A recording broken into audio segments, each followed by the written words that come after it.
Starting and we're live. Hooray! Awesome! I got my alert. That's how I know we're live. Nice. So, all right, everybody, we got Michael Derricks, writer creator of Millennials, and we have Midnight Cherry TV, a fellow YouTuber. What up, guys? YouTube, Twitter, check me out if you don't know me. Also, check out Cauldron Comics. Hold up. Thank you. Really? I did. I read all your stuff earlier, Michael. Oh, thank you. I went through it. I was like, I'm going to read this tonight. Yeah, it's great stuff. Everybody should. I mean, I enjoyed it. I really did. Oh, I'm glad you liked it. That's yeah. I hate to be the I try to be a fanboy, but yeah, it was good stuff. I enjoyed it. Yeah, I'm glad you liked that. You know, it's been getting roasted by SJWs lately. Course, so, but yeah, everybody else. Introduce everybody else. Sorry. Well, like I said when I first saw the comic and everything, like at first I tried just finding it via Google and whatnot, and then I was like, all right, let me just see if he's got the link to it on his Twitter profile, and sure enough he did. And then I got reading and I was like, man, this really invokes a lot of, Johnny the Homicidal Maniac. Yeah. What's up, Colonel? Colonel Comics in the building. Oh boy. Love it. Yes. oh, My nice. boy seems to have summoned him. I feel like I'm among royalty. Yeah. Colonel Comics. Wow.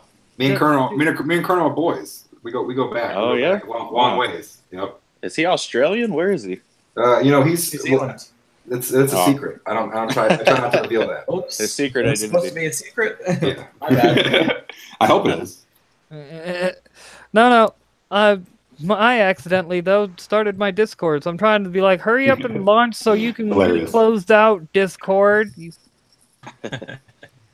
I still don't even understand what Discord is exactly. Man, that's crazy. I've never even tried to understand it.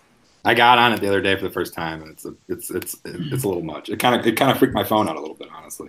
Well, I mostly know about it through hearing about Count Dankula, I gotcha.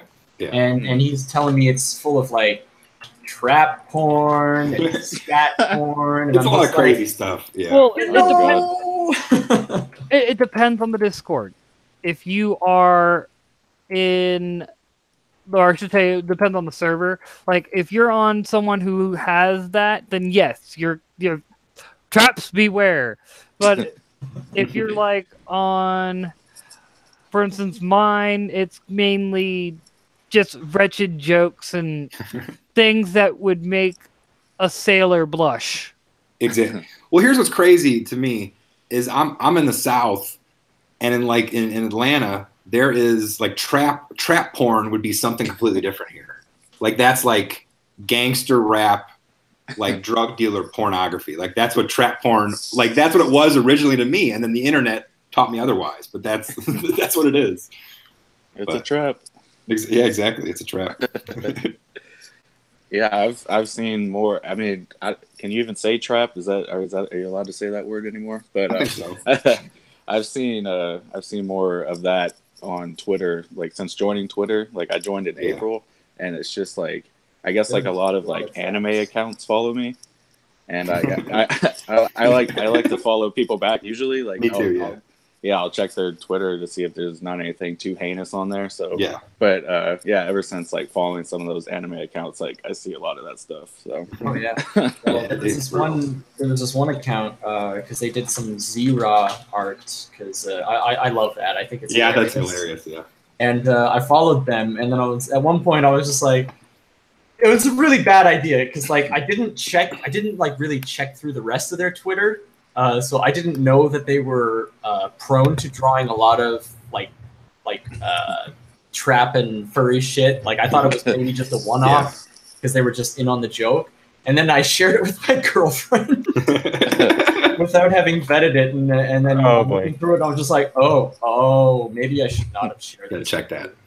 I should have vetted this. I apologize. That's hilarious. Well, I like how you're saying that while you're animating Baby Bone's nipples. Exactly. I think that's more disturbing than anything that you're describing. Well, Baby Bones deserves it. It's a different kind of disturbing. Yeah. No, Tim Doyle's crazy. Like, He is a straight up lunatic. Yeah, exactly. Yeah, and we both live in Austin, so that's nice. Oh, that's brutal. Oh Yeah. man, have you seen him? Have you seen him in real life? Have you seen Baby Bones? I No, thought but Baby Bones. I'm watching my back. I'm on the lookout for him. Yeah, please do. I thought Baby Bones was in New York. Is he? No, he's in I thought he Austin. was. He's in Austin. Yeah, I think. Yeah, Well, his shop's in Austin. I don't know. Oh, okay. He's at New York Comic Con right now. Apparently. Oh, okay. Okay. Trying to shill his crap that nobody wants to buy. I just Pretty much. Buddy. Nobody. I told you he'd be jiggly. That's hilarious, man. that Rolls and I rolls can't, and like- rolls. Does anybody know the origin of that picture though? Like, it's Picture? so crazy. The picture I of don't. him. Which Oh, Yeah, him and the mankini. yeah, the green mankini. Like that is. Uh, I don't know. You would think it's Photoshop, but it's too good to be true. Like, Oh, it's real. It's got to be real. I think he Yeah. clearly was posing for a joke of some sort that went terribly bad. It was a bad idea. yeah. I mean, Yeah. the problem is if he could like laugh at himself, if he had a sense of humor about himself, doesn't. like it wouldn't be that big of a deal. Like it might even be kind of funny, but now it's just Yeah. used Yeah. against him. to have some fun with the meme. Yeah, it was a bad Yeah. idea. But Worse Also- than Richard's haircut. oh, I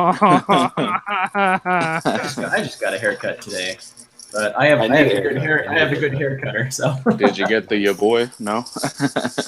well, it's like the actual good version of that. all I gotta say is the post by Canales where he's all like talking about how he got a haircut and he's all. So I went into my barber shop and they asked me what I wanted. I said something that'll get me a hit piece on Comedy Central. He's like, I got you, fam. He just subscribed to me on YouTube and like we become Twitter friends. We've been joking around today. It's been pretty cool. And Nasser seems like an alright guy. Oh, I haven't really heard him on a stream or anything, but I just see him on Twitter. Wait, who are you talking about? Who? Canales. Nasser. Canales. Oh yeah. Oh, yeah, Canals. I that thought guy. we were talking about Nasser. My bad. no. Oh, Nasser's cool. I'm boys with Nasser now. We've been DMing Oh. each other. I love Nasser. He's Yeah. awesome, man. Yeah, Nasser's my boy. He's really funny. Like he doesn't know he's funny, but he's awesome. He, I love Canales. He's alright. Canales is awesome. Oh, I love Canales too. Like I before the stream, I watched your video with him, your stream. Yeah, he's a cool guy. I like his accent. Yeah, he's got a smooth accent. We need Yeah. that's what we need in the comics world. We need some Sashi. I don't know if you've heard Sashi, that's South African. We need some like different accents mixed in. Sashi's fucking mean to me. Dude, Sashi, like Every time I noticed post a that. picture of myself, she's just like, just brutal, just brutally mean to me. Sniping. that's who Sashi is, man. Every That's time Sashi. she posts something, I'm all like really nice. I'm like, oh, that looks really nice. I really love your art. You look very pretty, or something like. I don't know if I've ever said that. No, you got to be like. I'm pretty sure that she subscribed to my channel today. Because I directly said some stuff to her, and it was like she retweeted it but didn't like it, and then like mean comment. It's like classic Sashi. Yeah. No, it's just so mean to me. Just brutal. I love Just it. brutal. It's a good thing. It's a good thing I can take it.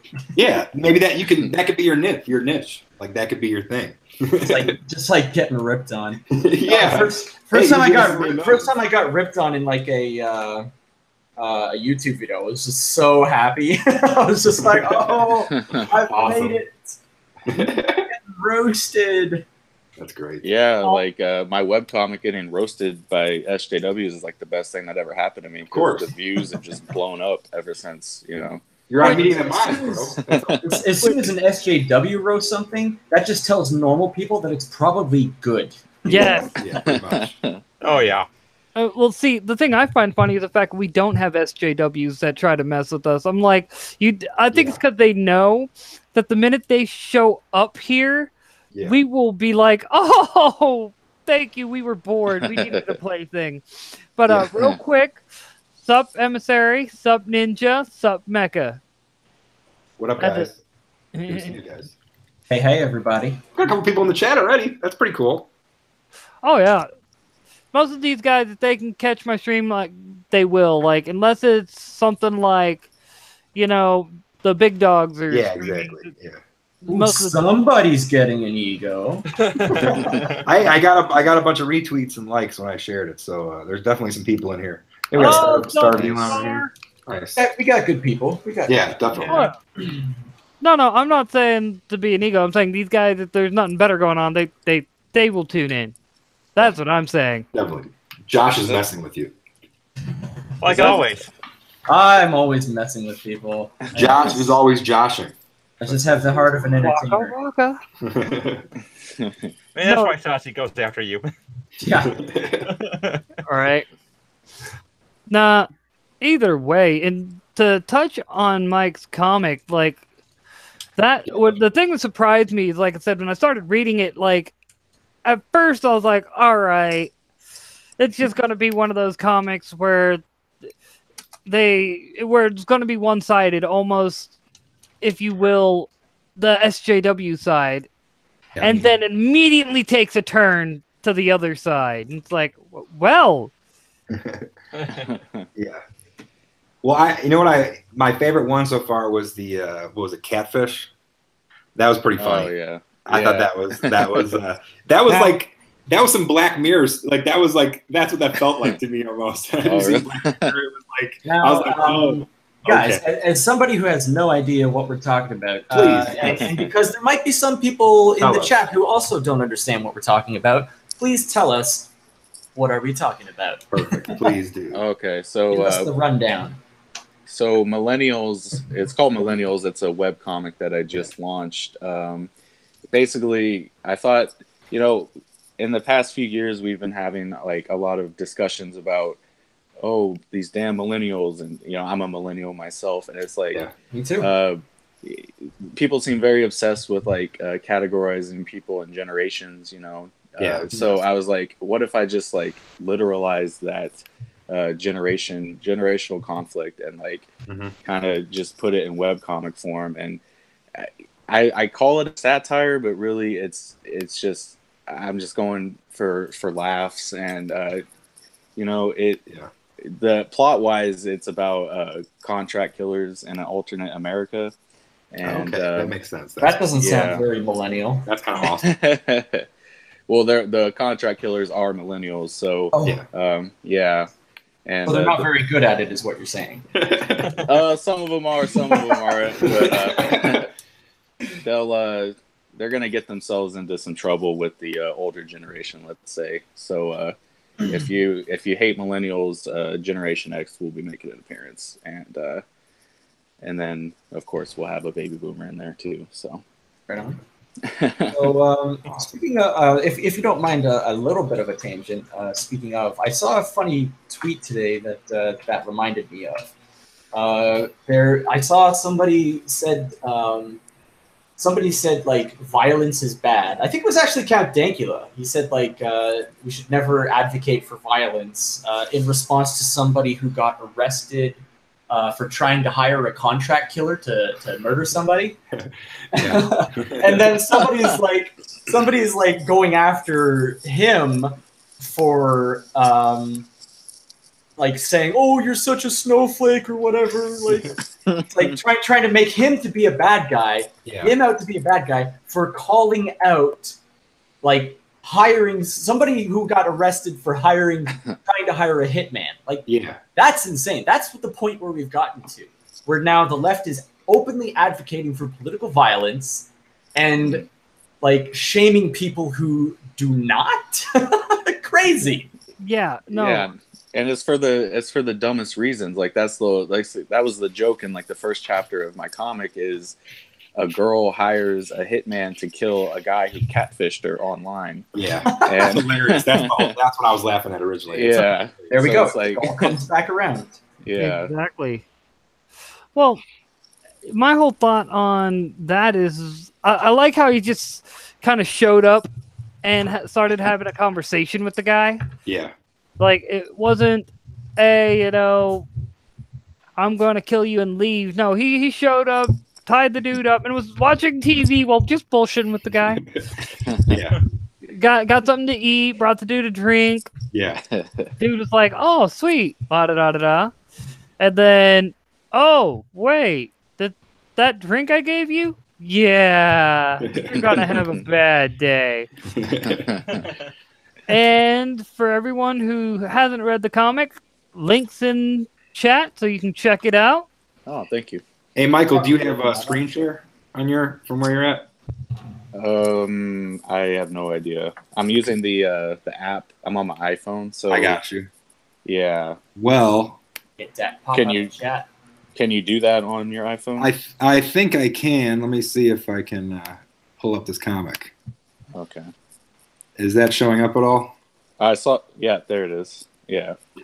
How's All that? right, let me make you the main one now. All right, you're up. Cool. Yeah, if you want to talk about it, Michael, I can scroll through it if you want to. You want to tandem this? We can be the co-guest Oh, yeah. tandem here. Definitely. You want me to start at the beginning, the bottom? What do you think?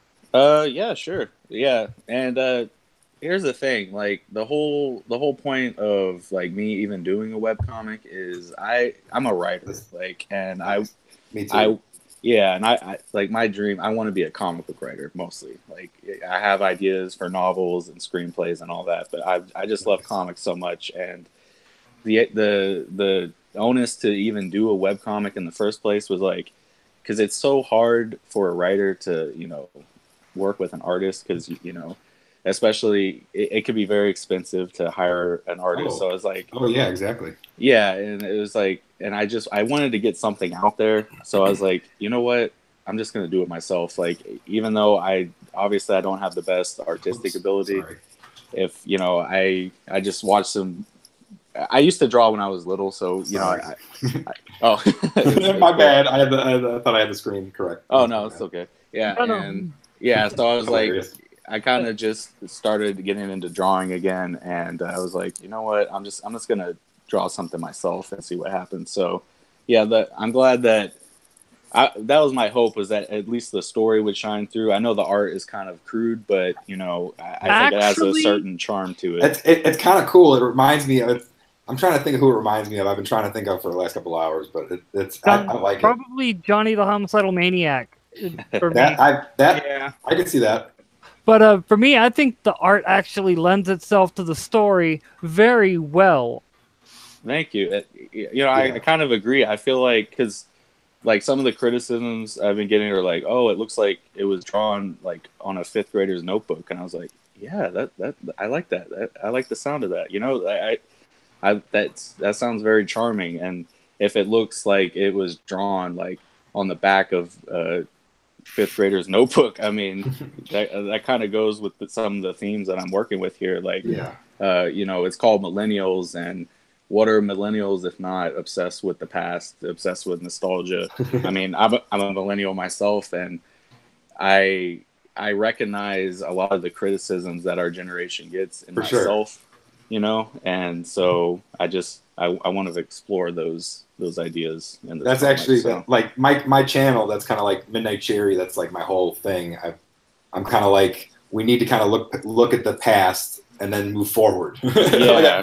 You know what I mean? Like we need to know the past. We need to like know history. We need to know like what came before, and then move forward. I feel like we're in this mode now in society where we're like just trying to forget everything that came before it and just keep, it's kind of crazy. Exactly. It's like all we have is nostalgia now. We don't even actually have like real history now. Yeah, exactly. And real quick, to add to that before I go to chat, it's one of those, why else do you think SJWs are trying to rewrite history to where it is, if you will, sterilized of anything that has any actual meaning? It's literally the 1984 warning that the party would sterilize and change history to meet what it can use to manipulate and control people, and that's all SJWs know how to do, is manipulate and control while calling everyone else the fascists. But what they fail to realize is they're a minority, and they're shrinking, because every time they turn on each other, every time they eat one of their own, they create a new individual that is completely free of the herd. Yeah, and so it's one of those, keep it up, keep it up, SJWs. Like, Yeah. just keep eating your own. We're already the majority. You're just now starting to realize that you're losing people, and there's no getting them back because they've seen. Oh, they're done. Well, They walked away. It's like Yeah. that's where we're at now. Well, I mean, look at what happened to Gail Simone. I mean, she's spent Oh my God, her yeah. whole career, defending these Gail. people, and then she writes one page of a comic book, and none of that matters, and all that goodwill that she built up just gets thrown out the Gone. window. Gone Oh, yeah. immediately. Yeah. Oh yeah, but real quick, let's get to chat. Starvillion says it looks about as good as anything on Cartoon Network, which is kind of true. Kind of true, yeah. Mecca points it out. I take It that as a looks as good as compliment. anything on Comic Central. But Yeah. what's funny is Starvillion or Mecha Studios replying to Starvillion said at this point anything is better than what's on Cartoon Network. Then your friendly neighborhood ninja says the more you draw, the better you get. So never stop. Just keep it up. It's not bad. Yeah, nice work. It's I don't know, only guys. consider. Thank you. Is this better than what's on Cartoon Network? Probably. I don't even I know think what's so. on Cartoon Network these days. I'm sure it's trash. Like, Oh, have yeah. y'all, like, I see Steven Universe everywhere. Have y'all actually seen that? Because Oh, it's brutal. It's brutal. it's as bad as it looks. It's as bad as it looks. Yeah, I think. So. I actually like Steven Universe. I think Oh, it really? does have some charm to it. Okay. It's not like it's got its SJW, issues. the cartoon, because that's what it looks like. Like, It kind of rides the line. okay. Kind of rides the line because it's got a lot of stuff in there, like male straight protagonists that a lot of SJWs would be completely shitting their pants over. Yeah. Mhm. But Is it better than Jason the Wheeled Warriors? I think it is. I don't know what that is. Oh, has anybody seen Jason the Wheeled Warriors from the 80s? No. Oh my god, it's got the greatest 80s. It's from the same people that did like GI, like all those shows, and the toy line didn't match up with the cartoon at all. Aw. At all, like they just completely so it didn't make any sense. And like J. Michael Straczynski wrote a bunch of the episodes, but it's like a terrible show.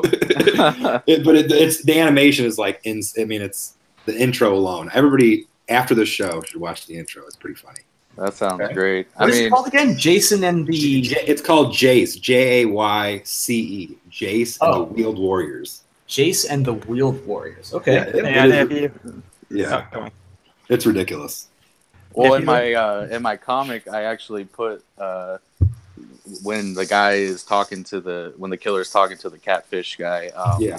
They're watching a cartoon, and my idea behind that was like to do like a version of those crappy cartoons from. Well, I mean, I love the cartoons from the '90s, but like Yeah, I know. like a throwback to the like Street Sharks and man.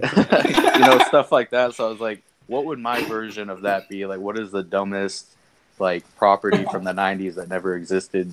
Yeah. So Super morbid. so I That's came hate up with speech. fat shaming. Yep. Free. I had to. All right. I'm gonna go ahead and take it off of you, Midnight.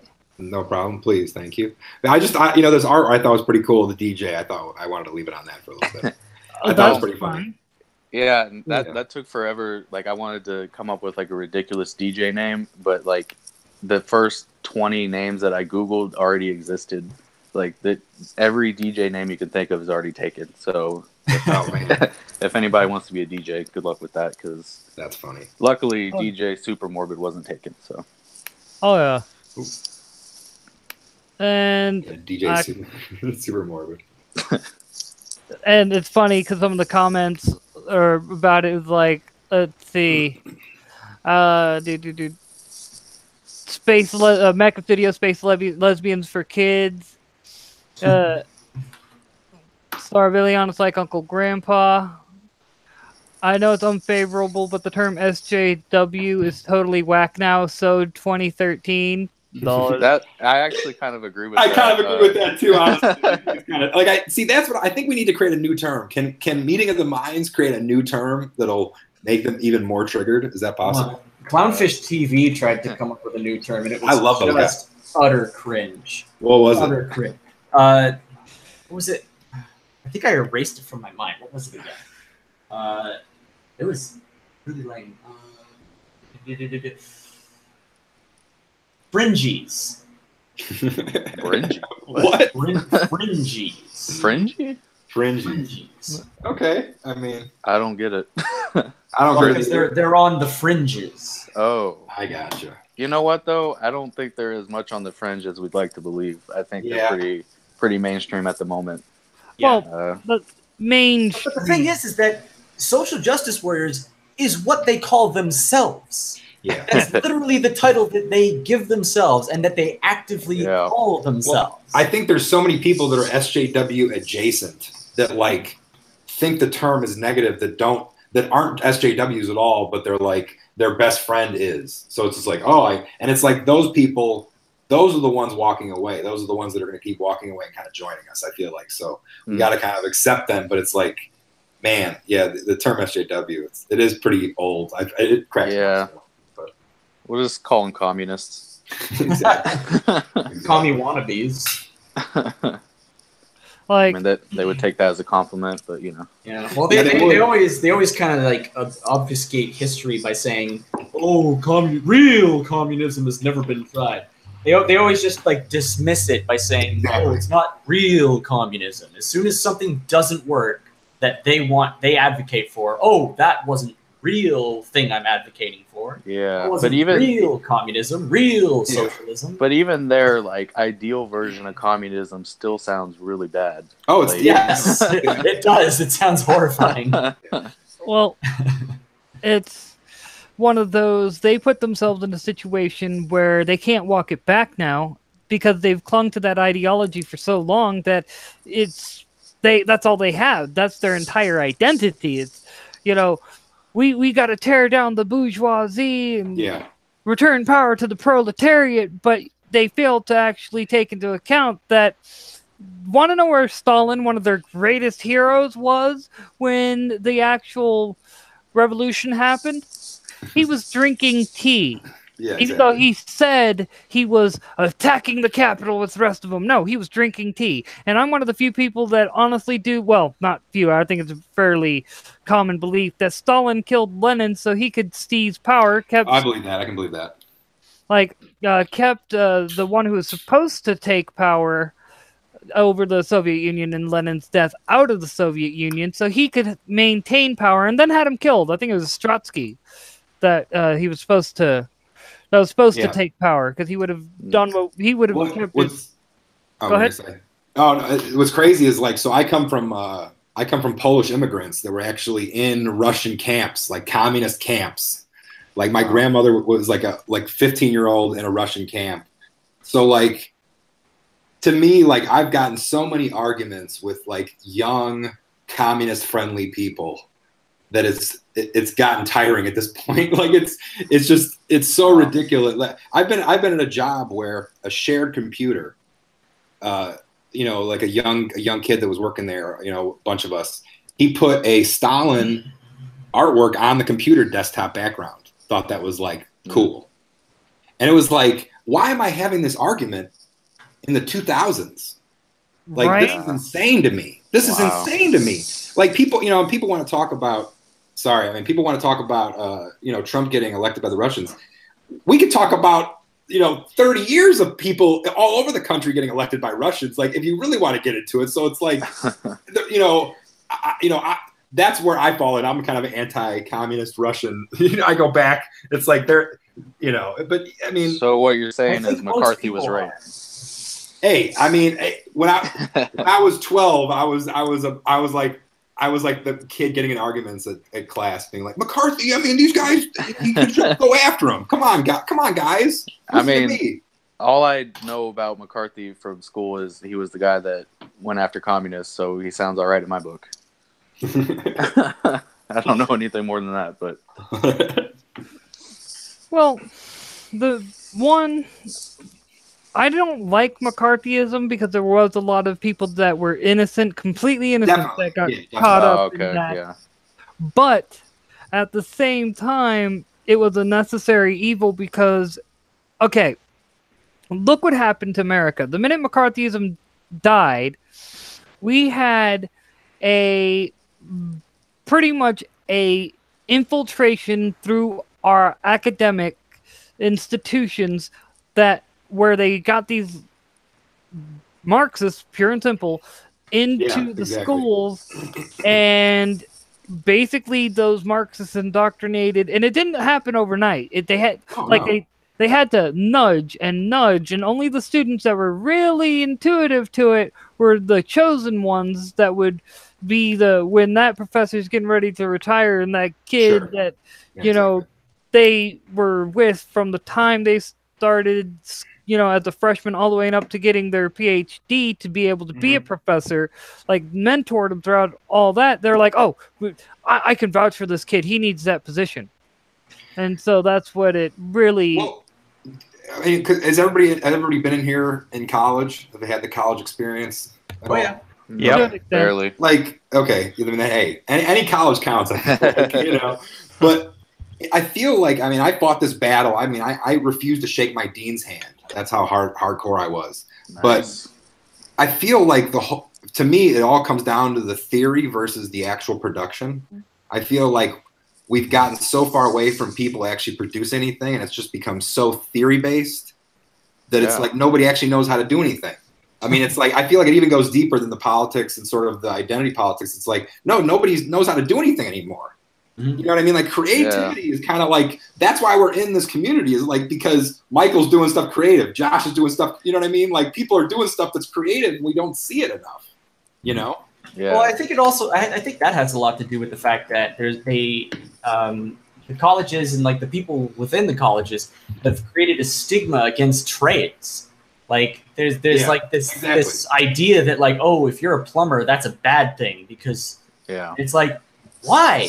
Plumbers get paid decently. They earn an honest living. Like, there is no shame whatsoever in being a plumber or being a septic worker or being a garbage man. But for some reason, like, these people have like an open hatred for anybody that works an honest job, that works anything that has to do with like using your hands. Exactly.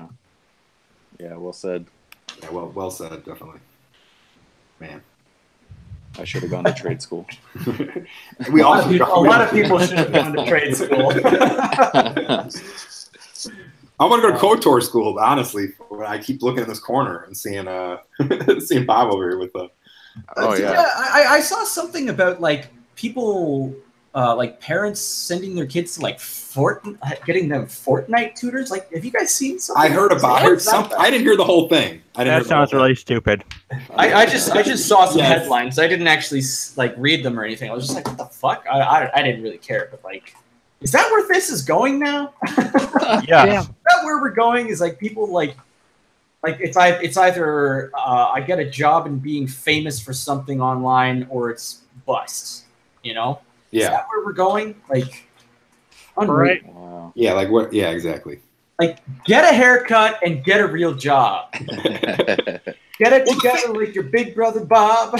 Well, the thing is like so few people are ready. Or like, I feel like, you know, there's definitely, everybody wants to work, but there's a lot of people that they deem jobs beneath them, and it's like people are so hurting to get somebody who will do something. It's like, you can have tattoos and have crazy hair and look like a mess and still work. Like, I see people every day. Yeah. But, no doubt. You know, it's like, you know, we get unlucky with areas, and like, I mean, I've been unemployed for a long time. I mean, recession hit, definitely. I mean, but it's like, you know, it's like people are hungry, and it's like, then you meet some of these SJW and some of these other people that are just, they don't even care. They're not even interested. Yeah. Well, see, granted, I'm unemployed, and that's kind of my own fault. My work history looks like shite. Yeah, it happens. I mean, I wouldn't. Yeah, I mean, yeah. Yeah, I've been there. Been there too. Yeah. Yeah. Oh, well, no, that's what I'm saying. That works against me, but that's my own fault. Like, you're not blaming anybody, so that's the difference. That is a big difference. Yeah. Yeah. But, you know, y'all were pointing that out, and I was like, no, I am not an innocent party here. You know what I mean? Yeah. Well, I mean, I'm not innocent either. I mean, I took advantage of social justice tactics, you know, back in school occasionally. I think that Tim Doyle says it all. Yeah. But I don't quite understand where you're going with that, but okay. You're saying you're a Tim Doyle fanboy. Yeah, so it's making fun of somebody. That makes me No, it's Well, more like you've you're seen rolling so our much Tim eyes. Doyle. I'm a Tim Doyle Filling our fanboy. eyes with that Tim Doyle. Oh, you want an eyeful? I'll give you an eyeful. Guys, Josh Here you go, has here you go. Stockholm syndrome. He's seen Tim Doyle so much that he's he's immune to it now. Here you go, Josh. You're in the lead. You have the whole screen. Oh. Thank God I've got on low bandwidth. Thank God his penis is so small that you can't see it with the naked eye. Anything larger, you'd be complimenting him. Oh, that's hilarious. All right, real quick.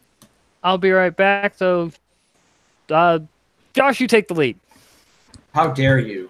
Josh, You hateful bigot. take us to freedom, Josh. Take us to freedom. Okay, well, Hey Josh, what's up? how likely is it that Tim Doyle will voice himself in your cartoon? That's exciting. I would say -1,000. Oh, okay.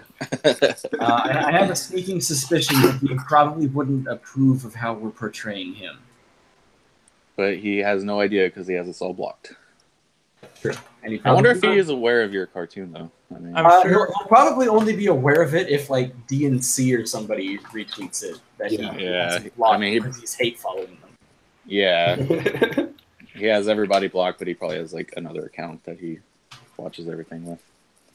Almost certainly. But Baby Bones, that's like the greatest nickname. I love that. That's so I love funny. it. And it's so indicative of the left Yeah. too. Like just reactionary. You know, they don't think about things; they just react. Oh my God! Somebody killed a baby. It's a chicken. Yeah, Tim Doyle he's so pathetic. It's endless. I mean, you could literally meme him into just endlessness. Yeah. Yep. He's basically a meme factory. Like as soon as we had like an idea fleshed out for a cartoon starring him, it's like 10 more things that are just as fucking ridiculous and insane. Oh man, those man boobs cracking up over there.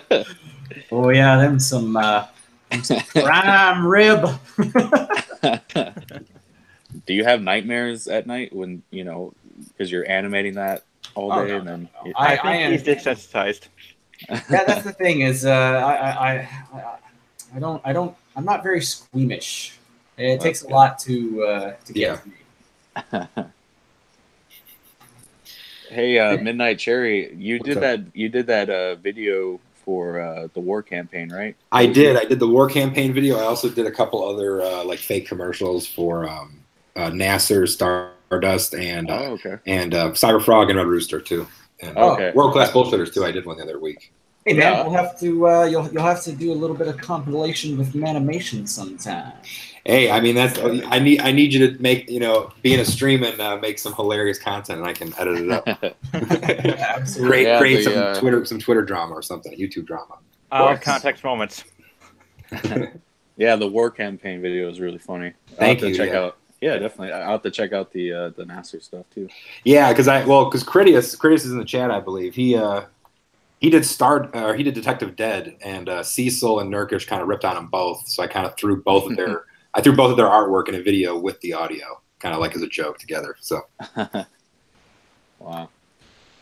it worked out. I mean, at Midnight Cherry TV, I'm trying to mix in commercials for this community or for like YouTuber communities that I like, and then make content that I like. Just kind of mix it in. So it's like I've got two different kinds of daily content. I have a Lego video I do every day, Mhm. and then I just started a daily like today's date in history video. I'm doing a live stream at 4 a.m. Eastern time. So basically, exactly what we're doing with Manimations. Yeah, a lot of people. It's the way of the future of YouTube, honestly. So it's like I'm trying to get in there with all y'all. Well, have you guys seen Assuming there is a my future. have you guys seen my first video with Manimations? Which one is that? I've seen a couple. I know I've seen a couple of them. Yeah, I've it's, seen a couple of clips. Because I've seen that a couple times, but yeah, it's so far it's just the Lionel video. That's the only one. yeah, the Lionel one's great. The Lionel one's awesome. I'll post the link for people that want to see. Yeah, I felt like I might have missed that one. I definitely need to check it out. Oh, it's great. There's the link to the channel. You can just check that out. I also posted a sort of like a work in progress video for it. Okay. Oh, cool. Nice. Yeah, I'll definitely check that out. See, Josh, what you need to do is you need to super chat Jeremy at Geeks and Gamers something about Mario Kart, and then I'll take that audio clip and we can edit it into something pretty fun. That's the kind of thing, like stuff I'll do. It's like I'll take somebody that said something crazy in a super chat and try to edit it. Well, that's what we did when we first released the. When you first released it, yeah, I remember that, and I was like, the video is awesome. I mean, I remember seeing that like when it came out. Awesome. Yeah, no, it's a lot of fun because I was just like, oh man, here's a great idea, and like the thing is like I was so like incensed by the just blatant disrespect to the franchise that they did with it's terrible. Thundercats Roar, that I was just like, I need to take this and I need to make fun of it. Yeah. And I thought, what better way to make fun of it than have him endorsing YouTube channels that are like very critical of Thundercats Soy. Yeah, exactly. It's perfect. It's perfect. Exactly. So eventually, I'm going to be doing some more with little old Lion-O there.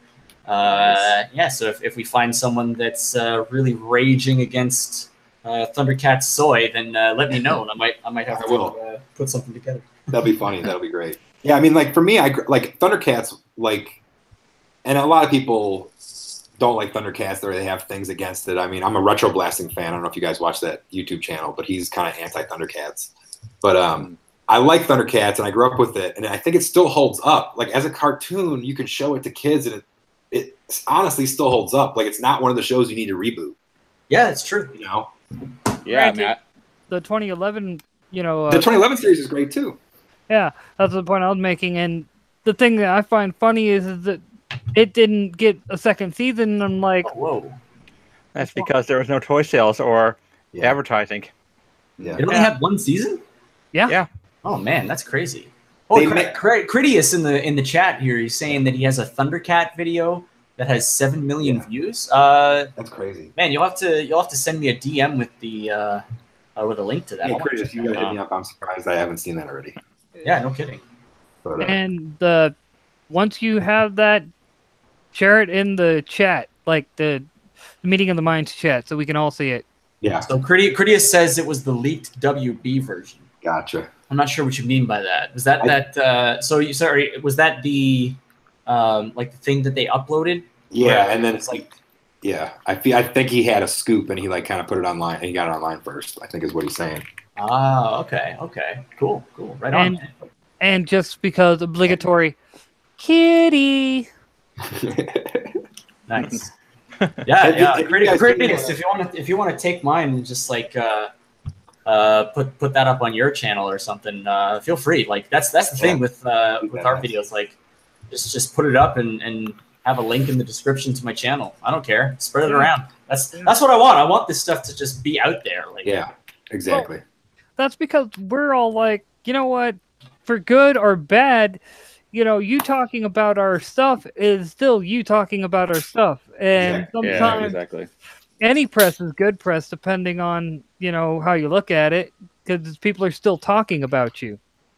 Yeah, that's why when one of my tweets went viral, I don't know if y'all saw it. I compared the SJW invasion to comics to girls invading a boys' clubhouse, and I did see that. Okay, that was you. Yeah, I saw it too. Yeah, because didn't Renfamous did she post it or whatever? Did she retweet it or something? Yeah, she's the one that started it. What a psychopath! Yeah, she's flat out nuts.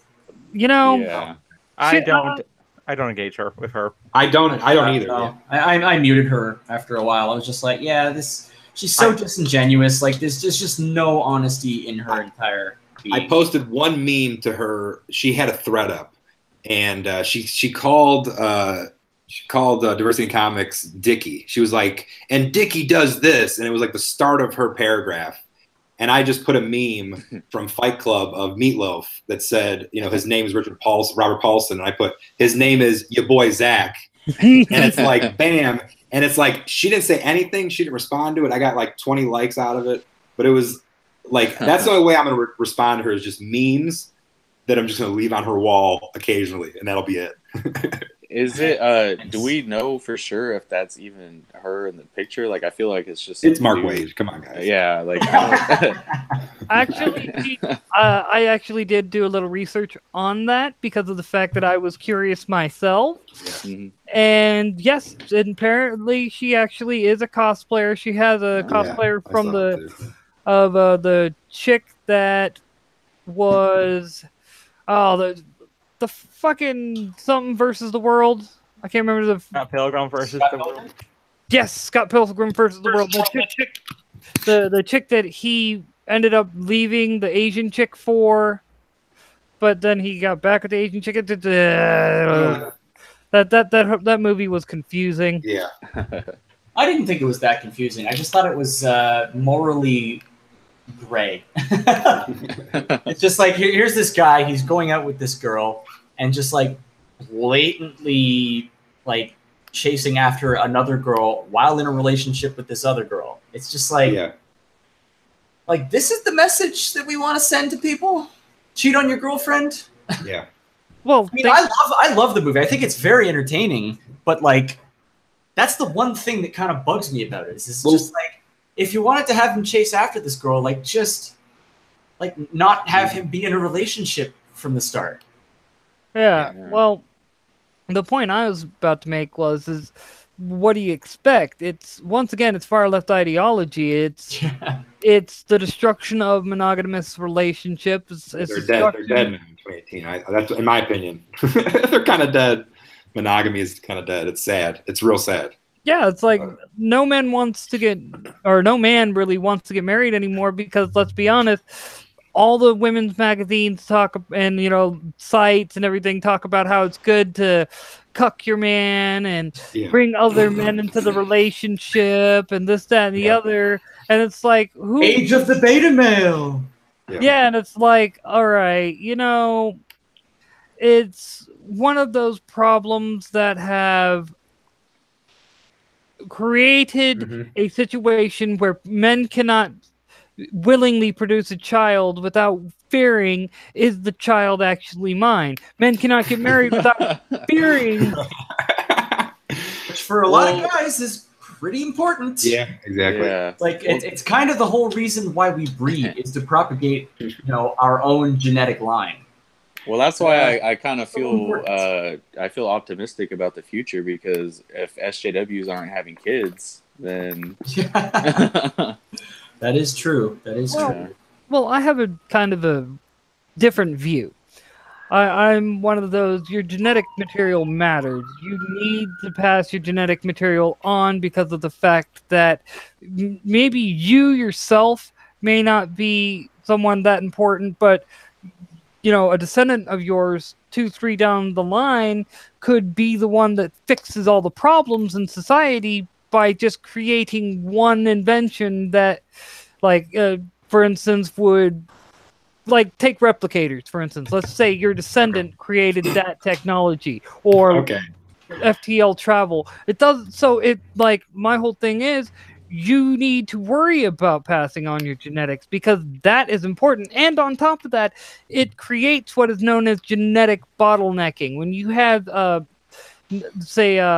not a mass extinction event, but a mass death event where a large chunk of the population dies, i.e. what we had coming out of World War II, where so many, people on both sides of that fight, so many families had lost their sons, and at that point, they were cut off genetically. And so you had genetic bottlenecking. How many traits have been lost over time due to the various wars that will never be once again brought back? Yeah, sure. Wow, you just blew my mind. I didn't think of that. Like, seriously, because if genetics, I don't know, if certain traits go down certain lines and then those lines get cut off, you're right. What traits have been lost over over the years. That's interesting. It's sorry, I should. Well, I feel like our society has lost the sort of irony and sarcasm ability. Yes, definitely. So I feel like that gene, if that's a gene, if sense of humor is a gene, I feel like we're in the end stages of it. Oh yeah, I think it is. I think it is. and But I think it's also a very sense of humor is a very cultural thing. yes, And I think it's a very masculine thing too. I know a lot of people will probably be like, "Oh, are you saying women can't be funny?" No, of course not. Like I know women comics. I know some women that are really involved in comedy, and they're hilarious. But then, like they're one of the boys. Like that's what's funny about it. I always that's why I say it's a masculine. It's a relatively masculine thing. Is because like a lot of the times the women also who are comics or who are funny, you know, they usually had a lot of like male influence growing up. You know, yeah. Like my sister has a great sense of humor, and she had a lot of male influence growing up. Like I spent a lot of time with her growing up, and I think that has a big thing to do with it. Because and what's the one thing that a lot of people don't have right now is masculine influence in general. Yeah. You know, that's what a lot like. I mean, we're in an age where there's so many people raised by single mothers. So that's true. That I think is one of the consequences of that is the lack of ability to, you know, joke about to take the lack of ability to even take a joke, let alone make. Well, it kind of goes back to Fight Club, where that whole bit where we're an entire generation of men raised by women. Because even those of us who did have our fathers around, our fathers were working 2 jobs. Yeah. And on top of our mothers working a job sometimes too, just to make sure that, you know, things kept going and whatnot. And like, it's one of those, because of that, we have an entire generation of people who were either raised by mothers or raised by the television, or you know, we're just straight up SOL and we're raised by neither parents, and we're raised by those who use them for their own ends. Yeah, and that's definitely something I want to explore with my comic, like the idea of the millennial generation not having, you know, strong male leadership in their lives, and also, you know, you talk about how we've kind of lost our sense of humor as a society, and it's like I feel like that is a very millennial trait, because Generation X, like I love Generation X because they get it. I do like not they like Gen X. really not really. Like I feel like, I mean, I'm in a weird time range, like age range, where I'm kind of, you know, I think I'm technically a millennial. Maybe I don't know what the breakdown is. I think maybe I think the oldest millennials are like right behind 40, like late. Yeah, 30s. so I'm right in there. Yeah. So I feel like, well, technically you have. Okay, what is it? Well, Right. 1980. So. Well, that's the point I'm bringing up. Technical millennial that starts roughly 1987. So from like 1986, no. Like millennial is like 1980 to. Well, that's what I'm getting to. That's what I'm getting. Okay, yeah. Real quick before I get into that, Hellsbell made a great joke. I give my TV a Hallmark card every Mother's Day, which that is hilarious. To get to the breakdown, the Generation X, if I remember right, ends roughly 1978, 1979. Yeah. Then you have the gap from there to 1986, where you kind of have this bleed over. You're not quite Generation X, but you're not quite Generation Y. Yeah, I think that's where exactly. I'm at. Yeah. And so they've referred to themselves as Zennials because they're kind of a mixture of both. They had a analog childhood, people like myself, you know, I was born in 83. Or, I mean, same analog childhood and digital adulthood. Yes. 85 right here. Like, I'm straight up a millennial, as ashamed as I am to admit it. But, you know, I've always had that sense of humor that I have. And it actually gave me, like, a hell of a hard time growing up. I had a hell of a hard time growing up just for having opinions and a sense of humor. But I knew that, like subconsciously, like I knew deep down in my core that wasn't a bad thing to have opinions. that it wasn't a bad thing to have a sense of humor and to make jokes. Like if you're trying to make people laugh and they get offended, like that's not on you, that's on them. Yeah. And even as a little kid, I got this, and all the things that people got outraged over growing up, and I never understood it as a kid. And it wasn't until I started becoming aware of this idea of, you know, social justice and feminism and stuff like that. Once I started to become aware of that, I started to realize and understand where all this madness was coming from. Yeah. And I grew up in that Chicago, really so it's a little different. Like at my Chicago youth, like being a poor big city white kid, like you gotta I mean, you need to control what you're saying. It's sort of just like it was parent. So you learn the bleed area in between stuff, and also in Chicago, it's so ethnically different everywhere. Like my childhood is like making fun of Italian kids, making fun of like different ethnic kids because I'm a Polish kid, and we're all white kids making fun of other races with race jokes. So, you know what I mean? Or even Mexicans or Puerto Ricans. I grew up with Mexicans and Puerto Ricans, and it's the same thing. It's like they're making fun of each other, and the Italians and the Irish are making fun of each other. So you kind of had to control stuff. So it was always but you always want to find that fine line. And so as an adult, it's just like I've seen it just kind of vanish completely. You know, where now it's just everything is offensive. Well, that's why I like. Oh, go ahead. Real quick, Hell's Bells once again for you, Josh. That cartoon of Timmy will haunt my dreams tonight. Thanks for that. You're welcome. You're welcome. I'm happy to provide. So yeah, like I'd be interested to hear like why like your criticisms of Generation X, because like from my perspective, the reason I like them so much is because they're kind of the opposite of millennials. Like they can take a joke, they can laugh at themselves, and they're also, you know, because they are like a latchkey generation. I know we're talking about childhood without a father, but I feel like Gen X gave up too early.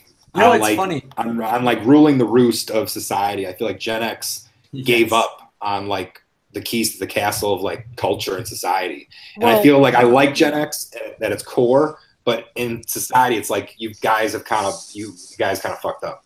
Well, you know what's funny is that every girl that I've dated in the kind of millennial generation has always been like really hypersensitive, like not very good at taking a joke. Like all the younger and older women, though, like actually no, I haven't really dated any women older than them. I dated older women in my entire 20s. That's why I'm not married now.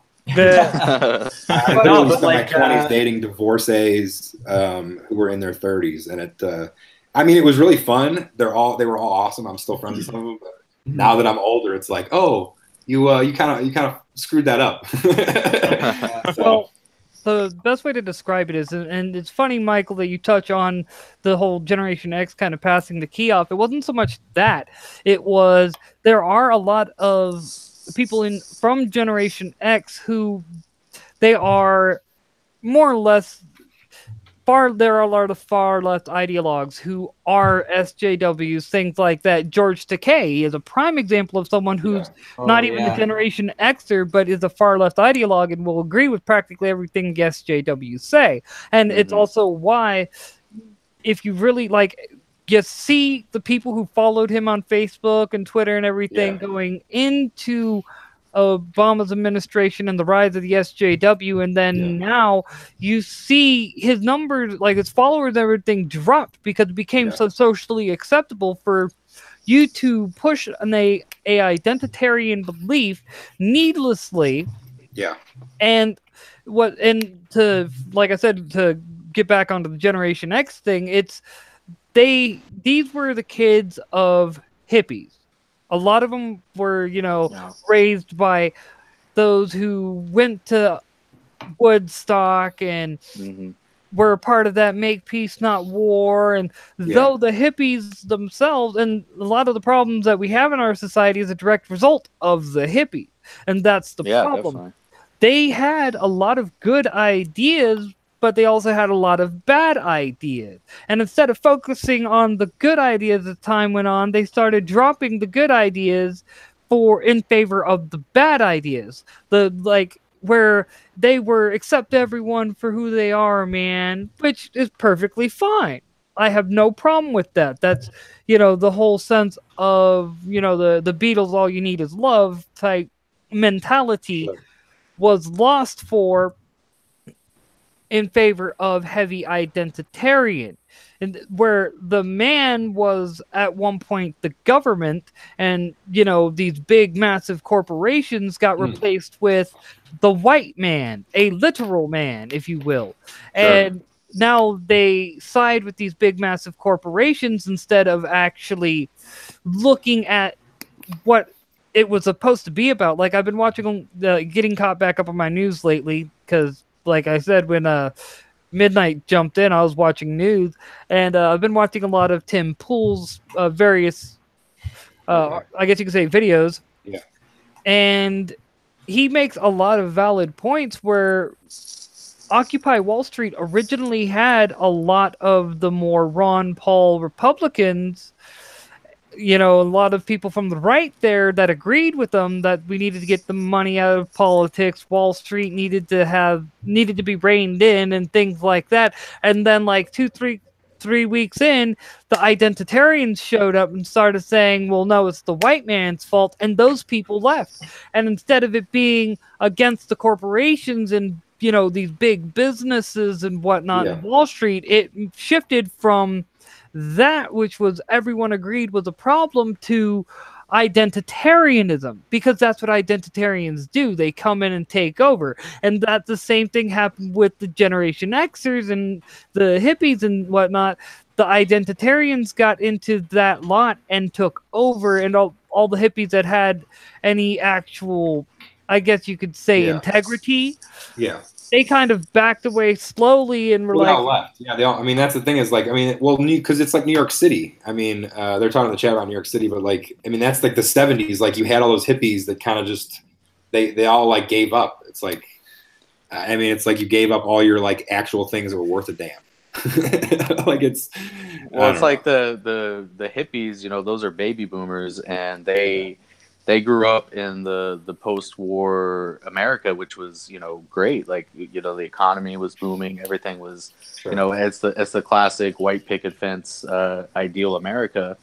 And they were given all that, and then they kind of rejected it. Yeah. Which is insane to me.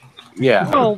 Well, think about it. You had this is where McCarthyism created a problem. These were people who were raised under it, and in their teens they saw the destruction that McCarthyism had created, and they rejected that notion. They're like, and that's why so many of them were pretty much very Marxist in their beliefs, but they practiced it, I guess you could say, as close to properly as they could. They shared all their resources. See, Marxism works in small communities where everyone has a voice. Yes, in that setting, it does work, but barely. I mean, I don't even know if I go that far, but yeah, I know what you're. Yeah. I know what you're saying. Yes, you get what I'm trying to convey there. But in a large country, unfortunately, Marxism I'm a socialist that understands socialism will never work. And I say this because the only way socialism will ever work is with a small government. But if inherently, because of the ideology that drives it, it creates a big government. And then any government that grows big becomes an entity that worries about protecting itself first instead of protecting the people. And that's what will always happen, which is why the only way you'll ever have a quote-unquote socialist utopia is something similar to Star Trek and Replicators. Because at that point, resources no longer matter. Whatever the guy at the top has, you can just go to your replicator and be like, I want this. And it'll make it, because things like gold and whatnot no longer matter because you can make gold on a molecular level. So, we're all about that replicator today. That's cracking me up.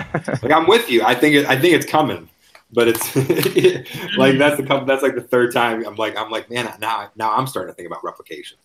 Dude, now you got me in the mindset. See, this is what happens, guys. I've been watching a lot of videos on like I said, I'm a Star Trek guy, and I've been watching a lot of videos on Star Trek lately, and it's like, and mind you, that's one of the things that I want to create. I want to create a replicator. I have ideas of how it would work, but all my designs are more 3D printerish and they're slow. So if you're going to use it for making, basically, I guess you could say inanimate objects like wood, gold, things like that, yes, it would work.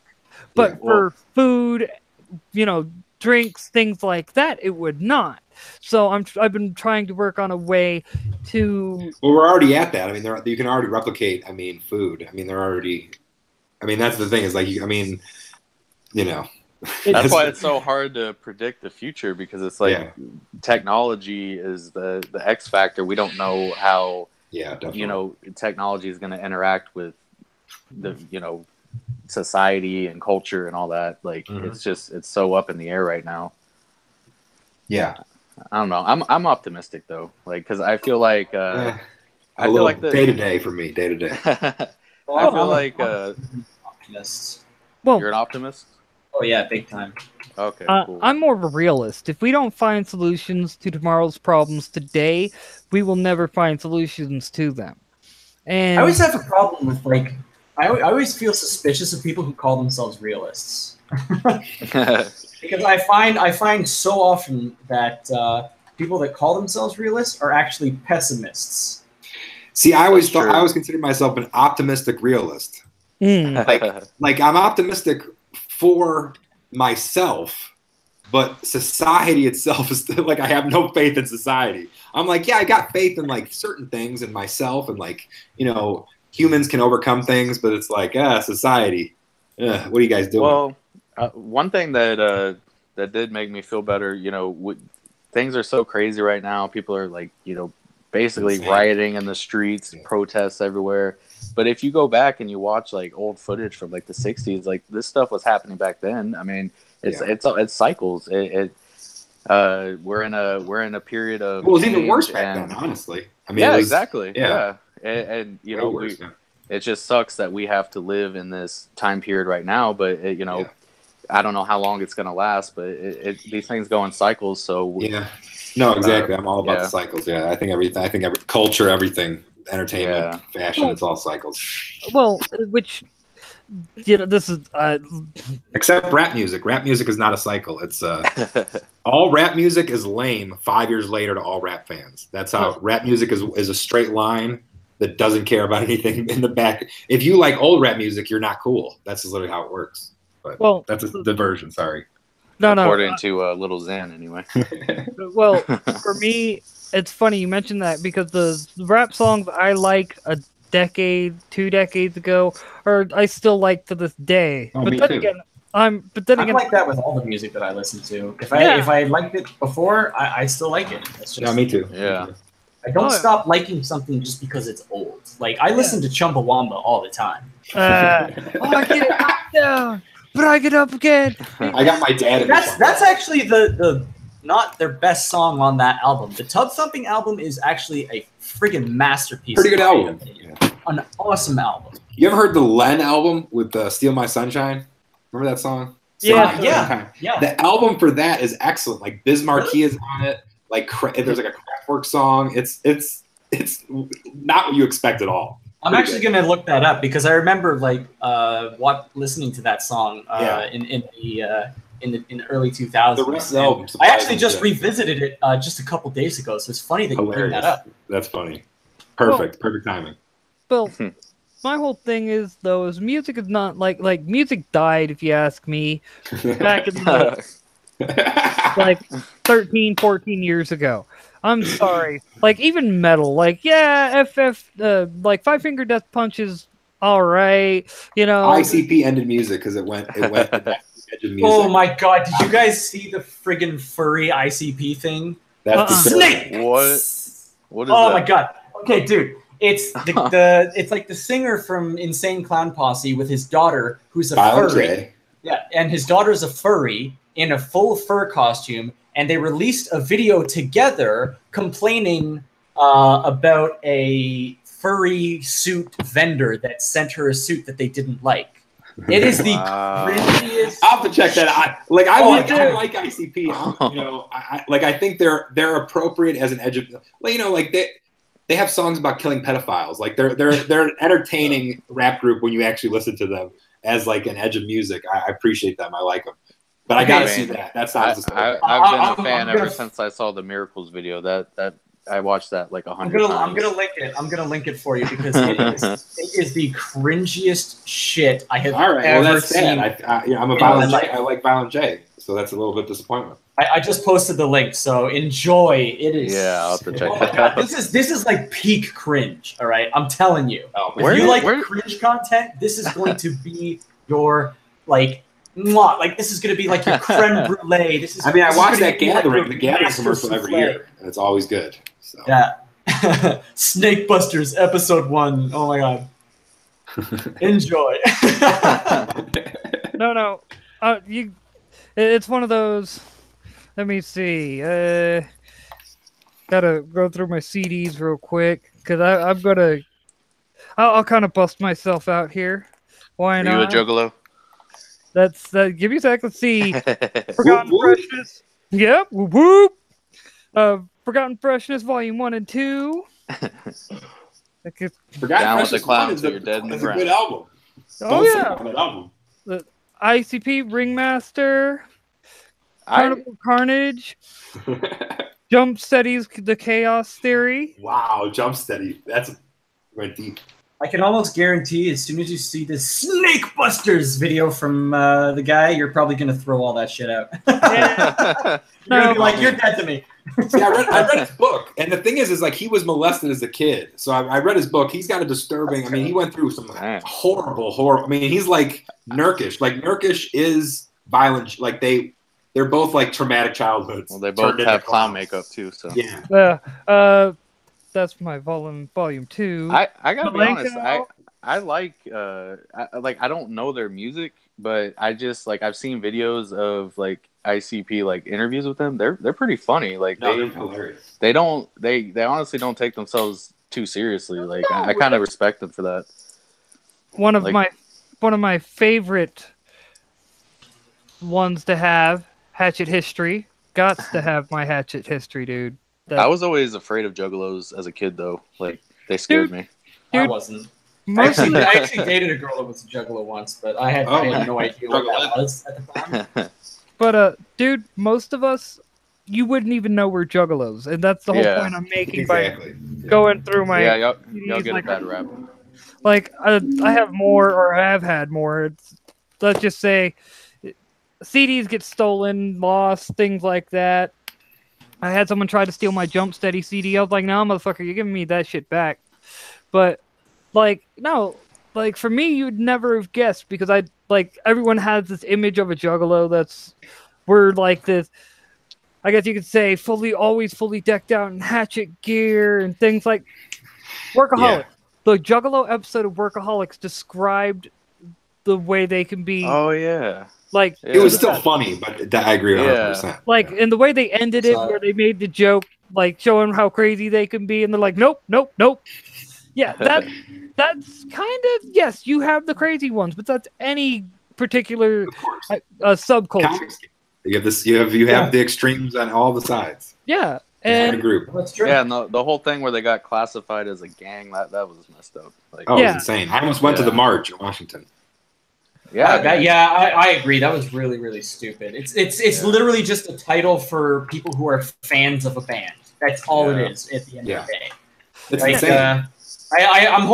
although I can't wait until people start saying that the Manimation Manimals are a hate group. I'm gonna have some fun laughing at that.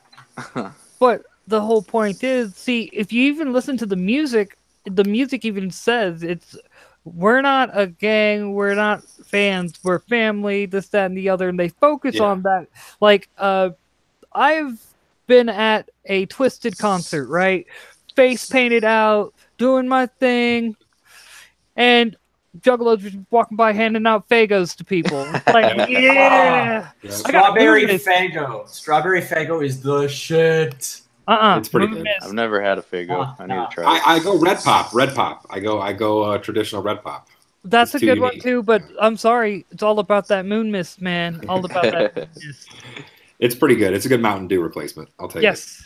Yeah, we're probably going to be doing some animation for like a lot of the main figures for Comicsgate eventually with animations, because like I'm a big supporter of like all the comics and a lot of the personalities within. So should be fun. Should be fun. Yep. It's so weird that Comicsgate, like, it just brought so many like funny people out of the woodwork, like Cecil Good people. and Yeah, Nurkish. good yeah. funny people. Yeah.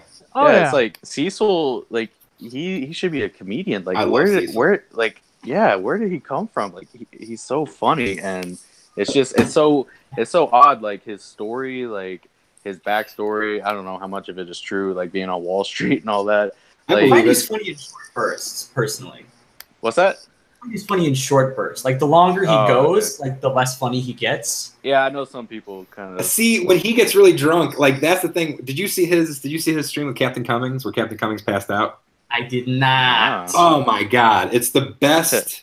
It's one of the best Cecil appearances ever. Like, I'm a Cecil maniac. Like, honestly, Me too. like I still love EVS at this point because I'm like such a Cecil fan.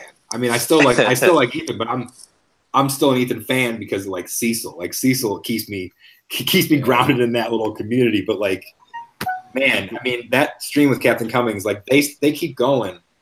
And Cecil is just slurring his speech. He's like, doesn't know where he is. And then Captain Cummings literally passes out on screen.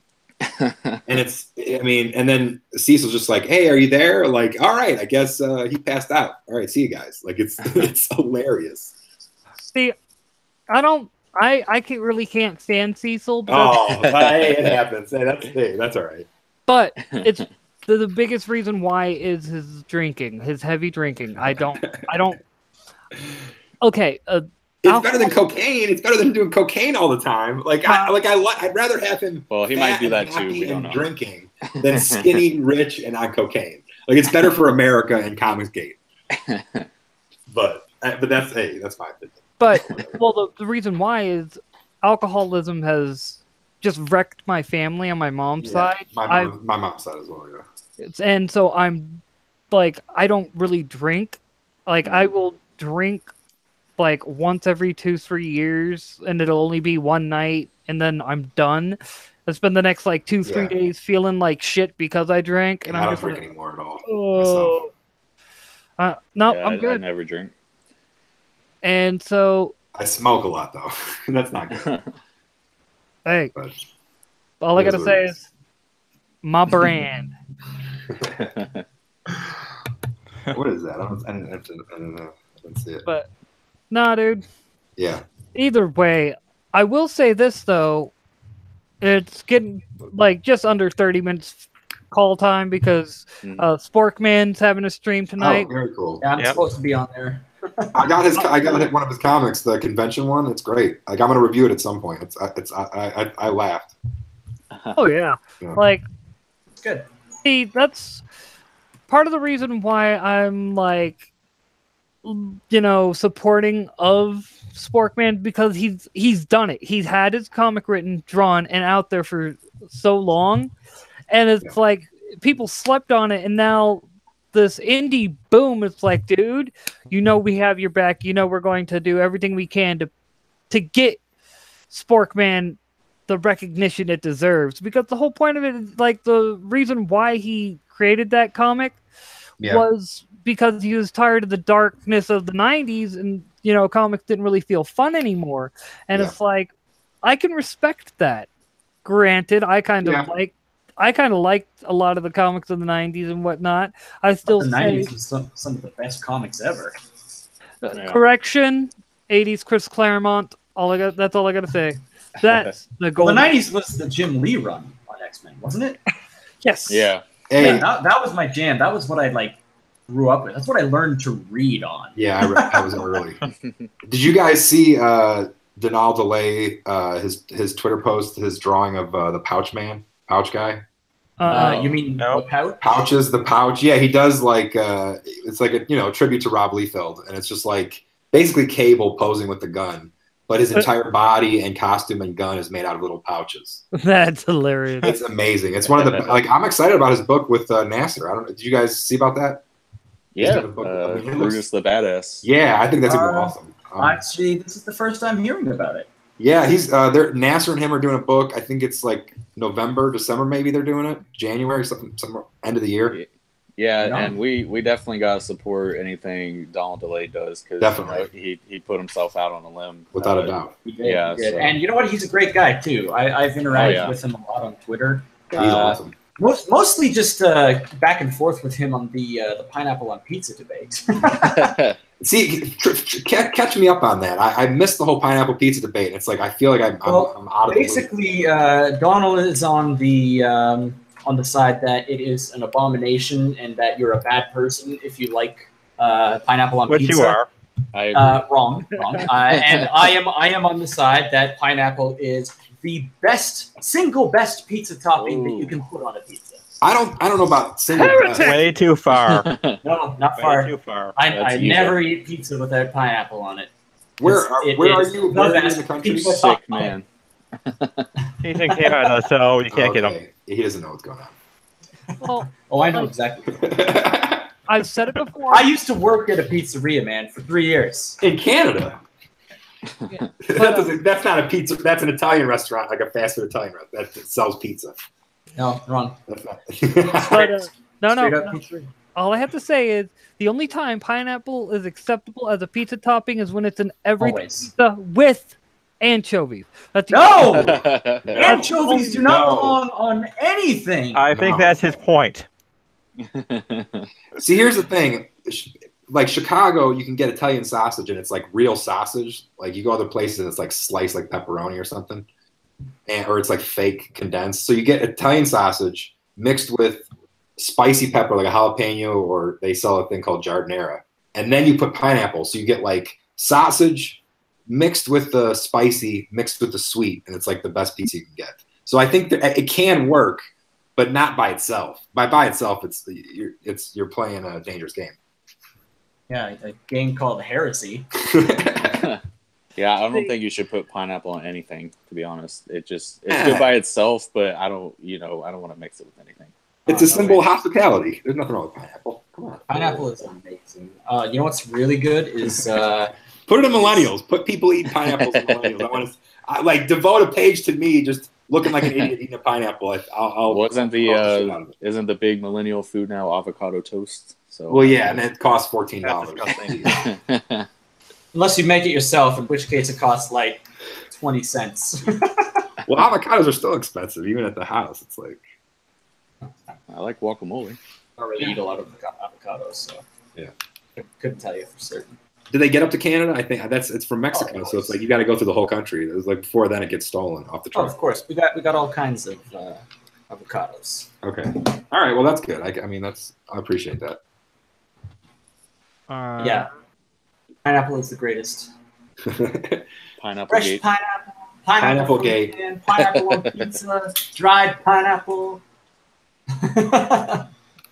It'll only be a pineapple gate if James Gunn said that he loves pineapples as code for pedophilia. Oh God. You can't really eat a pineapple before it matures, though. Wow. Oh man. And there we go. Now you Sorry, guys. Sorry. now I you will never had to throw it out into the there. galaxy. Sorry. I'll be the Cecil of being in the mines. I'm gonna have to try making a taco pizza. That sounds like a really good idea. Wait, no, wait, I did do that. I did that last week. It was awesome. Yeah, I've had taco pizza. It's pretty good. I'll be right back, guys. I gotta get a drink. All right. Be safe. Hey, Midnight is you must like deep dish pizza, right? Because you're from Chicago. Well, okay.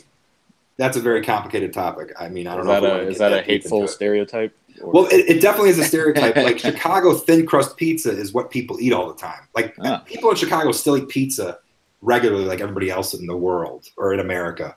But deep dish is like a specialty pizza that you get that's easy to get. Like you still eat your thin crust, whatever pepperoni pizza or whatever the hell you get. You still eat it. It's just done on a thin crust pizza, cut in squares, and the crust is very thin and crispy. And that's basically it. Yeah, I don't really like thin crust that much. Okay, I mean, Yeah. or deep dish for that matter. So what kind of pizza then?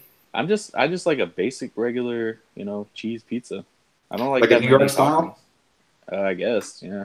Like you fold it or whatever? It's like floppy almost? Oh yeah, that's Okay. I Yeah. got you. I mean, I enjoy that too, but it's Yeah. I don't know. I stand by best pizza, in my opinion, has to be like pretty much a meat pizza Yeah, with definitely. like the most in line of veggies I'd add on there is like bell peppers, banana peppers, and jalapenos. Okay. That sounds nice. Yeah, like you guys are making me hungry talking about pizza. That's why I'm like, Hey, we're done okay. in 30 minutes. I mean, we can all go get something to eat and have whatever. Oh no, it's going to be one of those. I am going to make another pot of coffee because I'm almost out of coffee in my mug, and I know the pot's out. So it's one of those. I gotta quickly make a pot of coffee before, and like get them to snack on before I run to Sporkman streams. Like, Nice. Okay. oh yeah, dude, it's the I weekend. tweeted out the Null that we were talking good stuff about him, and he liked it immediately. So maybe he tunes in. Yeah, he's a good guy. He's awesome. We love him. Yeah. Oh yeah. Great artist too. I mean, damn. Oh, Yeah, I mean, God, so good. Yeah. Well, everything I've seen of him, he seems like a really nice guy. Seems like he's, pretty much just one of those guys that can get along with anyone as long as they're cool. But he's Yeah. just gotten a bad rap by people who, Yeah. It's Just- BS. yeah. Well, it's pretty much. It's pretty much he got a bad rap by the SJWs within the comic community because of the fact that he dared have an open mind. Yeah. Don't Hey, forget guys, I'm about back. Ken Doyle's threat. What? His mafia-style threat. Tim Doyle threatening somebody? What's Yeah, that? he gave a very mafia-style threat to Donald DeLay. Back What? when everything was falling, they were trying to convince him not to say good things about diversity Oh. comics. The whole What you did he really want say? to go down this road thing. Oh, that, yeah. Yeah. Oh man, we should do like a mafia, like a Godfather. Soy Yeah. father. Soy father, the soy father. I love it. We'll have him. I'll just darken up his glasses That a little bit. I've Then I'll actually put him. had I'll an put him in idea. the chair. I'll put him in the chair with his like legs spread wide open. Oh, Just God. like, oh. How dare you But- disturb me at the at He, instead Oh, of I a think I got severed my horse wife. head, he leaves a soy latte in his bed when he wakes up. I'm gonna make you an offer that you couldn't refuse. Hey. instead of his daughter's wedding, it's his wife's wedding. No, it's his wife's. Yeah. It's his wife's boyfriend. It's his wife's boyfriend's wedding. Dude, and Janal tweeted me back and said that he's going to check the replay. So we're meeting the Nice. minds in the mind of Janal. I gotta make sure I'm saying the name right. I don't want to mess it. He also Yeah. said Janal he said or you guys Donald. can shit talk Cecil. So please, everybody jump in and pile in. This is the time. We've been approved. I I don't really have anything bad to say against Cecil. to be honest. I love him, I'm, but, I'm a Cecil fanboy. Like, I want to be his friend. I'm not his friend. I'm not his fan. He's just kind of there. He's there. I want to go All on right. one of his boat trips. Yeah, right. I'm more jealous about him than anything else. I want to get big enough that I can go on a Captain Cummings style rant on Cecil and then, like, blow up somehow. That's my goal. That's how I want to get to the thousands secretly.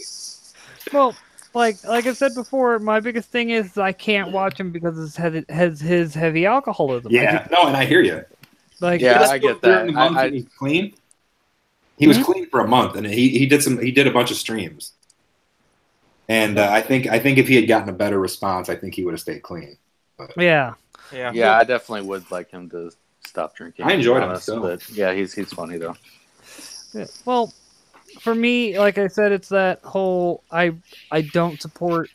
Like I'm at that point where, like, I don't drink, I don't smoke pot anymore. I don't like. Eventually, these things are going to be going, Yeah, and that's my goal, to get healthy. But the only thing I'll be doing is drinking insane amounts of coffee because I'm already up to 3 pots a day. So let's see if I can make that 4. It's hard. I love drinking alcohol. Not me. But I don't do it very often. That's the thing is I do it like what, maybe like 3 or 4 times a year. Maybe a little more, maybe a little less, depending on the year. Really, it's My mom might not a be big priority at some point, so I'm gonna say nothing about what I do. My priority is manimating. That's my priority. And that should be. I mean, it's great stuff. So it's like, why not? Oh yeah. I think we're doing all right. You guys want to see? I got Wow. the run pretty much Let's do done it. right now. All right, let me put you at the. All right, you're in charge. I don't know how smoothly that's playing. Probably not playing very smoothly. Is it kind of choppy? Looks No, choppy. seems smooth. Those floppy tits. That, The head nod is perfect. uh, Oh, it's kind of like floppy. So It- it's kinda, dude, that Oh, could man. be a GIF upon itself, just because it's just, Yeah. like, you, Josh, you are an The- evil man. I Like, think the ghost That of was a the question. chicken bones buried in his backyard should be a character. Ghostly chicken bones. I am the ghost of the chicken. Because really, he did kind of desecrate the grave of the chicken, so it Oh, wouldn't boy. haunt him. Yeah. I mean, hopefully it's reincarnated as I don't know, something that's gonna haunt Tim Doyle for the rest of his life. well, my whole thing is Tim Doyle doesn't like all the flack he gets, but he put himself in that position in the first place, and it's like, had you just shut the hell up from the get-go, nobody would be busting your balls. Nobody. Yeah. Nobody. Shots fired in the chat, guys. Gorgonite Emissary said 4 out of 10. Not enough fat rolls. Yowza. Oh, Gotta give him his own orbit. Little moon flying around him. I still think his bulge is too big. I don't want to read this right. Critias, Critias. yes, Critias said that you need to put something in front of him, like he's chasing a pie or something. No. He's going to be chasing some household pets. Nice. Yeah, that would be EBS who's chasing the pie. Well, you can't make him move too fast, otherwise it'll be unbelievable. This is Well, the thing is I don't believe he eats healthy, so it could be just pure fat. Like there's no muscle there, so maybe the jiggle is out of control. Maybe that's the explanation. I don't know. I'm not an animator. Josh, is that? Am I on the right track on that one or not? Sorry, I'm a terrible. I'm a terrible. There are only so many multitasker. pixels. What'd you say? Is he so fat that's why he jiggles so much? There's just no muscle there at all. Yeah, Okay. yeah, that's exactly it. Okay. Honestly, I should probably add some more fat to his little chicken wings here. Just give him that like old lady kind of like chicken wing thing where it just does that. You know, yes. Do it. I might have to amend this a little bit and add that to it. Awesome. I can add it here on the back. I can add it here on the back swing. Like I'm even moving where I have my chat just so I can see your animation better while you're doing this. Like closing down the Hangouts chat and then pow. I think I'll do like a little dog, a little cat. Maybe have him chasing them through the forest or something. It kind of reminds me. Do you guys ever see Clerks the cartoon? Oh yeah. It kind of reminds me of that like style animation. I mean, better, but it reminded me at first a little bit about it. I love that cartoon. Yeah, it's one of the me better too. Kevin Smith things he's done. Yeah, me too. I love it. I like Kevin Smith, but I haven't seen that one yet. No, you guys wanna want to buy buy some fireworks? Yeah. Who is driving car? Bear's driving car. How can that be? Yeah. I was just like, due Nerding out to over Clerks, complications, sorry, guys. the rest of this episode was lost, and we had to pass it off to our Korean animation team. Yeah, I mean, it's only 6 episodes because I think it aired against Survivor, I believe, and like nobody watched it. So it it only aired like 2 episodes and it got canceled, and then they put it on DVD, and Kevin Smith promoted it, and it's worth a look up for sure. Well, Yeah. what I'm excited about is the Jay and Silent Bob reboot. Yeah, I don't know.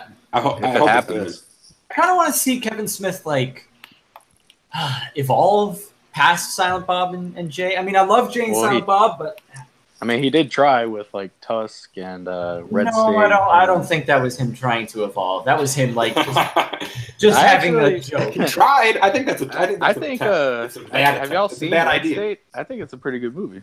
Red Red State. State is a good movie. I kind of wish he Yeah. pursued more of that style of film. I think it's his best movie. Like, I agree. I haven't I seen really it. think it is. Well, my whole for me, if he was going to, I still say he should have ended on. In all honesty, the New Jersey Chronicles at Jay and Silent Bob Strikes Back. He I should agree. never made Clerks 2, because like the way Jay and Silent Bob Strike Back, it completely tied up all the loose ends. It was done. Yeah. Like it completely done. Hmm. Granted, Clerks 2 did have some funny moments, Yeah. and we did get, never go ass to mouth from that. So I can kind of forgive him for that, but it's still not the same, because like just the way he ended Jay and Silent Bob Strike Back was perfect. Just Well, perfect. I feel like he had a little bit of juice left. How many people want to kick some ass? Like to make Clerks 2, it's like he had a little bit of juice left. And it's like he shouldn't have used it on Clerks 2. He should have like made another movie and then seen where it went.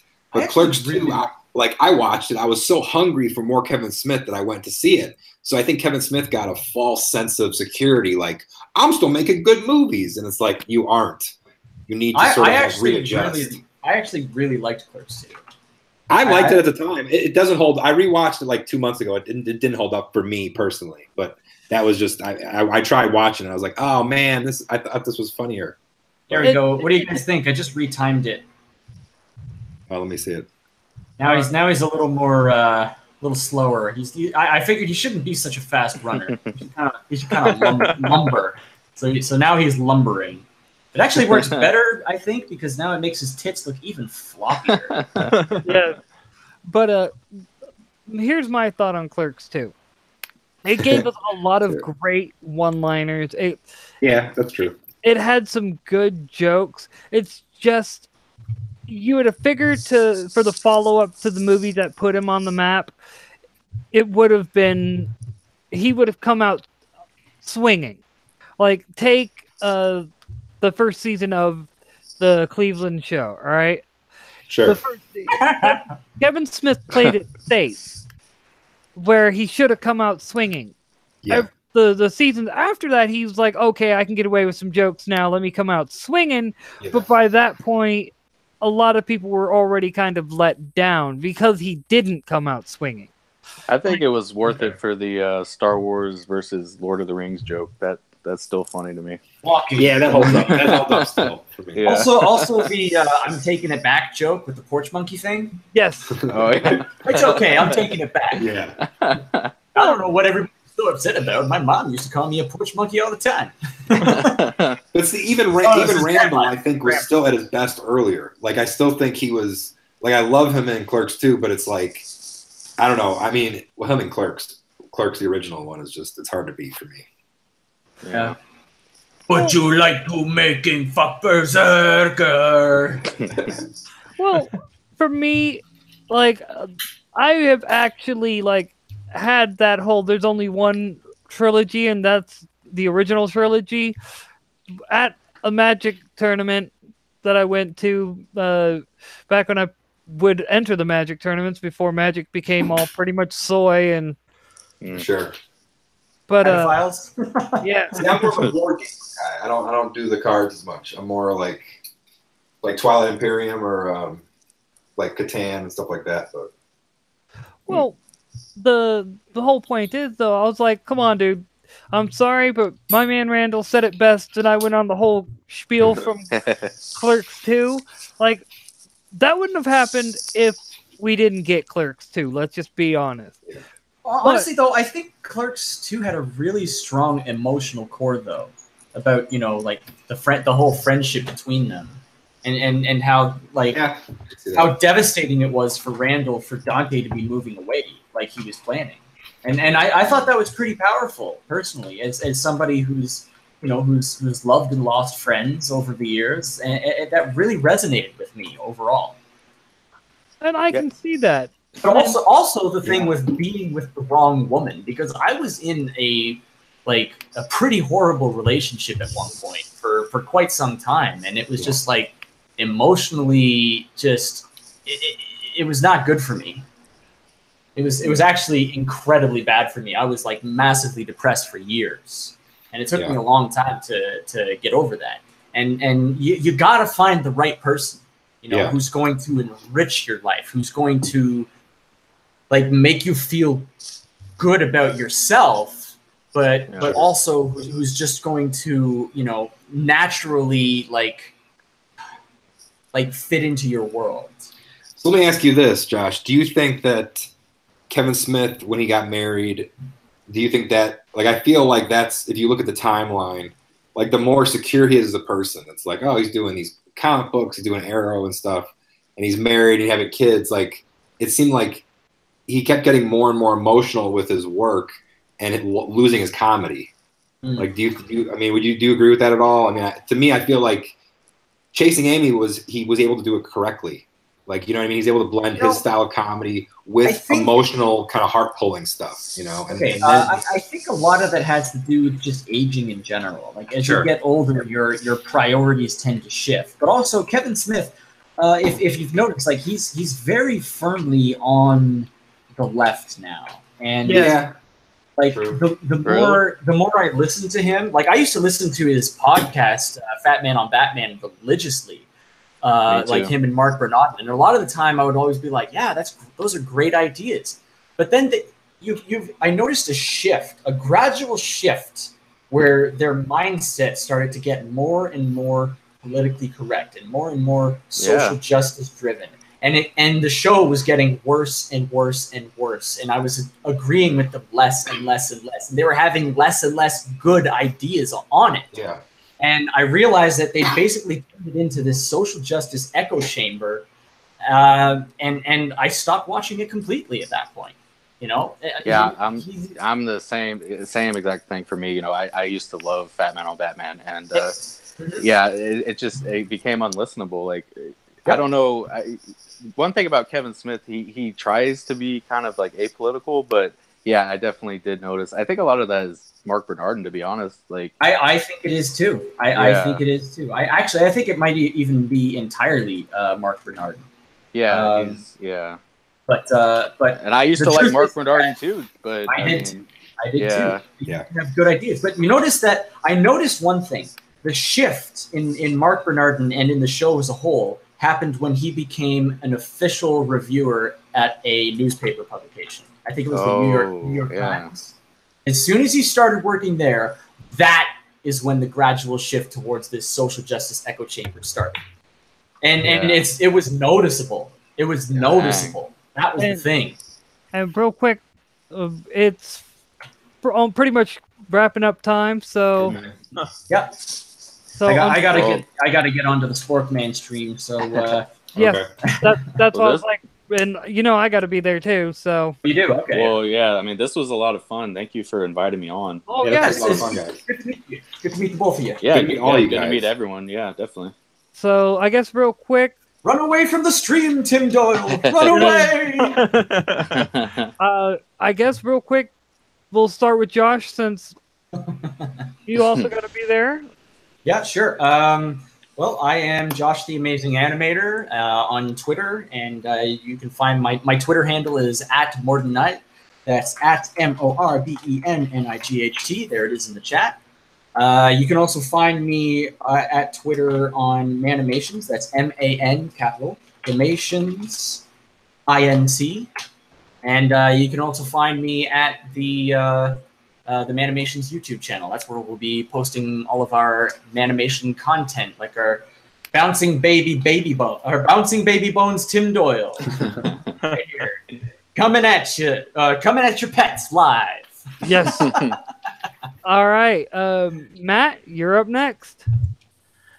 All right, I'm currently writing a comic series called McKinnon Chronicles a series set more along the lines of individual stories rather than long-running story arcs involving DM that stuff to me, Matt. Sorry, What? because I didn't know about that. DM me on Twitter or something on that.